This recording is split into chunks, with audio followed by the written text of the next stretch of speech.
How's it going, everybody? Hope everyone is doing well. My name is Jason, and in today's video, I wanted to talk about the Hamilton Tiger Cats. And this is very timely news as we just learned last night that the Tiger Cats have fired Offensive Coordinator Tommy Condell, who was a longtime coordinator with the team. And in this video, I wanted to specifically talk about the head coaching tenure of Orlondo Steinauer as it pertains to that, and this coaching staff that has been much maligned over the past few years in Hamilton. So let's get into it today. So given the news last night, I think it's better to just start down here on the board with Tommy Condell himself, who of course relieved of his duties last night as the Ticats offensive coordinator. Like I mentioned, has been with the organization a long time, was with the team before 2013 to 2015 as the offensive coordinator, and also from 2019 until this past weekend as the offensive coordinator for the Ticats. So 2 stints with the club, and just a lot of good memories for me as a Ticats fan. Back to 2019 season, watching that offense, probably the best Ticats offense I've ever seen. Go march up and down the field, score a ton of points that year. So, I mean, a lot of good memories for Tommy Condell and the offenses that he called with the Ticats, but I think ultimately it was time for a change. And one common complaint you'll see from fans and people that are covering the Ticats about Condell's history as the Ticats offensive coordinator was that this team was very pass-heavy, did not really establish the run a lot during games. So I think that with the passing game kind of drying up over the past couple of years, that's become more of an obvious thing with this organization. The passing game has not been as successful. So now you look at the running game, which they're not utilizing as much still, and you see the struggles that the offense is having, and people are like, why don't they run the ball more and have more balance? So I think that's one thing that people point to with Tommy Condell. Will be interesting to see if Scott Milanovich, who takes over as the offensive coordinator for the team, does a better job of, more of a 50-50 play call with our 60-40 play call in terms of pass and run. But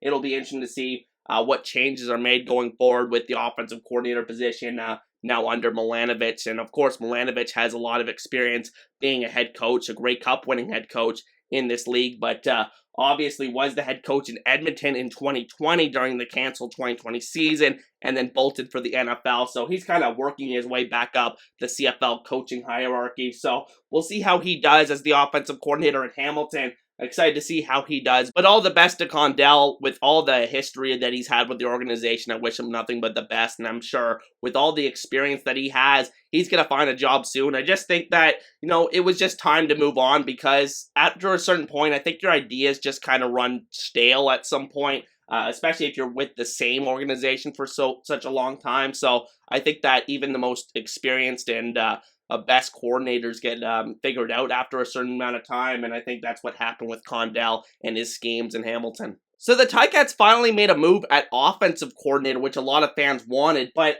not a lot of people talk about the defensive coordinator position with this team and Mark Washington's defense, which I do believe has declined, and we'll get into the other side of the board here and get into the numbers side of it. But Washington has been with the team, like Condell, since 2019, and I think that his defenses have got progressively worse over the past few years. Some of that may be due to, the turnover they've had this year. This is by far the worst defense we've seen from him in the CFL over the last 4 years. So I'm very interested to see if they can right the ship the rest of the season, or is a replacement coming here at the defensive coordinator position as well. I think that they haven't done a great job of holding leads under Mark Washington's defense. I think that he gets a little bit conservative and prevent defense kind of late in games. So I think that is something to watch going forward. And, it's been a major problem for Hamilton's defense over the past couple of years in particular. So you look even to that 2021 Grey Cup where they had that lead in the fourth quarter and how they were just kind of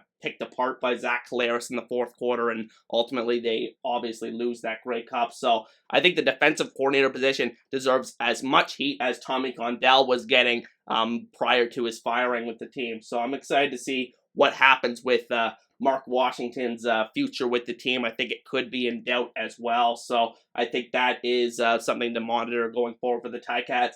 And then for the special teams coordinator, you have Jeff Reinbold, who comes back into the fold, was previously with Hamilton for a number of years in that capacity. Don't really have anything negative to say about Reinbold. I think he's done a really good job over his tenure with the Ticats, and the previous stops he's had with the team. He's just a really good special teams coordinator that throws some interesting wrinkles that you don't see a lot of teams do. He tries some onside punts that is very underutilized play in the CFL. You don't see a lot of teams attempt it. So I think that he is a very creative special teams coordinator, and I think that he's worth keeping around. It was a good idea to bring him back. So those are just the coordinators for the Ticats, obviously with the moving on to Milanovic, and then Washington and Reinbold still in the fold here. But I mostly wanted to talk about Orlondo Steinauer today, the head coach for the Hamilton Tiger-Cats, and his history as a head coach.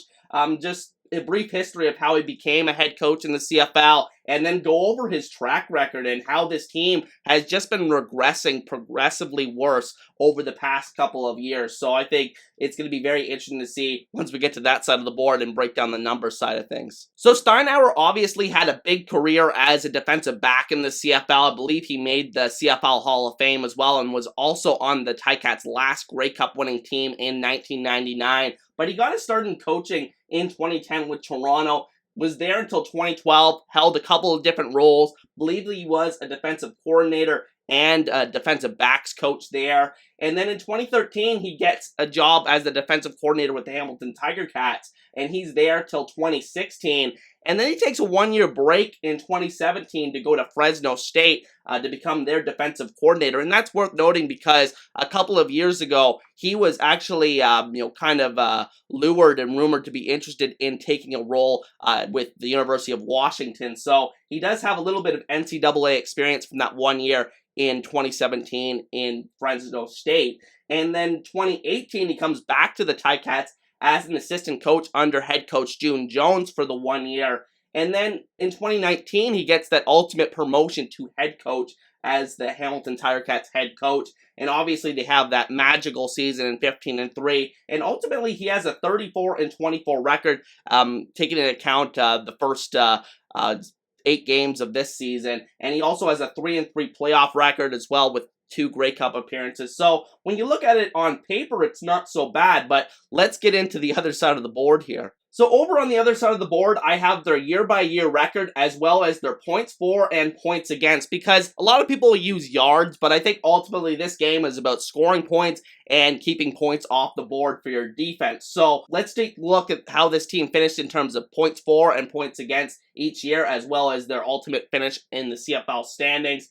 In 2019, of course, as I mentioned, magical 15-3 season, best regular season in Tiger-Cats franchise history. They go to the Grey Cup. They ultimately lose in upset fashion over the Winnipeg Blue Bombers, and that was a very disappointing Grey Cup game, but ultimately it was a very much a magical season for the Tiger-Cats. They won the first game of the season for the first time in forever. They went on a huge winning streak even after Jeremiah Mazzoli went down. And I thought that Orlondo Steinauer and the coaching staff did an excellent job of navigating their challenges that they had that year. Obviously, only losing the 3 games during the regular season. They averaged 30.6 points per game that year, good for first in the CFL. And they also allowed only 19.1 points per game, which was also first in the CFL. So first in both categories, gonna win you a lot of games in the CFL. And so great start for the first year under Orlondo Steinauer. I really had a lot of confidence. And this year is a lot to do with how long of a leash that Steinauer has gotten here, and ultimately his promotion to football operations president a couple of years ago after the departure of Sean Burke to Ottawa. Now in 2021, they go 8-6, and they also lose in the Grey Cup to Winnipeg. Slow start in that season. I think they were 0-2 to begin the year, coming back from the canceled 2020 season. They were 5th in points per game, averaging 22.3 points per game. And then in points against, they were actually 2nd in points against, averaging 17.4 points against. So I think ultimately the defense shows a little bit of regression. Not even really a regression. They actually allow 2 less points per game during the 2021 season, which was very low scoring overall in the CFL. But the points for take a big dip. They go from 1st to 5th in the CFL. They average 8 points less per game in that season. So, I mean, you're already seeing the big step back from the offense in this 2021 season. And then in 2022, it's more of the same. They regress in terms of record. They go, again, 15-3, 8-6, then to 8-10 last year. They lose in the Eastern semifinal to the Montreal Alouettes.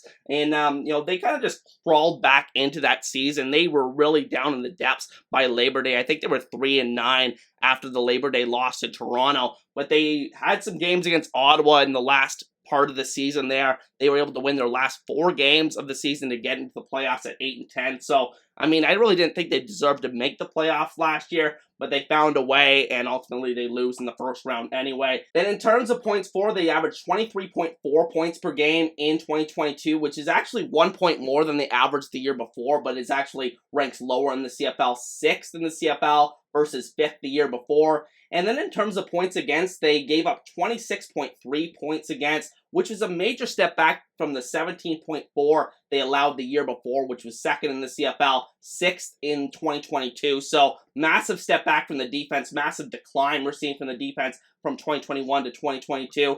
And then in this year, they're 3-5 so far this year. Very disappointing start to the season. I mean, they've had some tough schedule. To begin the year, they had Toronto and Winnipeg, but I think it's lightened up recently, and they haven't gotten a ton better. Those 2 losses at home to Montreal really stand out.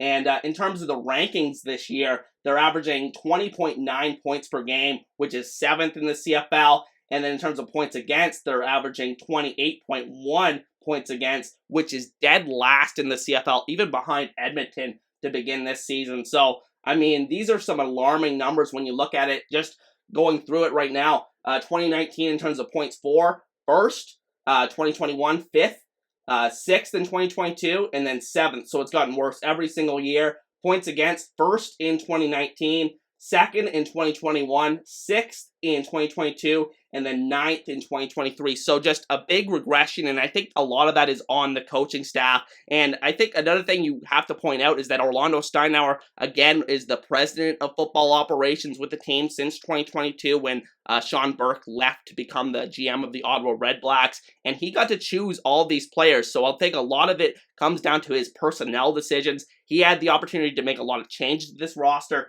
after the disappointing season they had last year, and they just have not worked out so far this year. I think he gets given the last half of the season to kind of figure this out and see what he can do with his roster, but I think that he's very much on the hot seat with the Ticats going forward, especially when you see moves starting to be made like the offensive coordinator position here with Milanovic taking over. So very much interested to see what happens with the Ticats the rest of the season. I think Orlondo Steinauer he's kind of living off that 2019 season where he had a lot of success, granted, but I think at the end of the day, they've gotten a little bit worse every single season, and I think that's just something you don't want to see from a coaching staff. I think they've just kind of been figured out after having that big, taking the league by storm season in 2019, so I'm very interested to see how it plays out the rest of the way for Steinauer's coaching tenure with the Ticats, but you guys will have to let me know your thoughts in the comment section on this one. Ticats fans, should Steinauer go? Should he stay?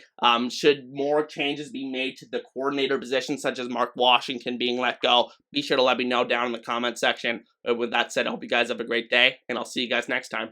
Peace.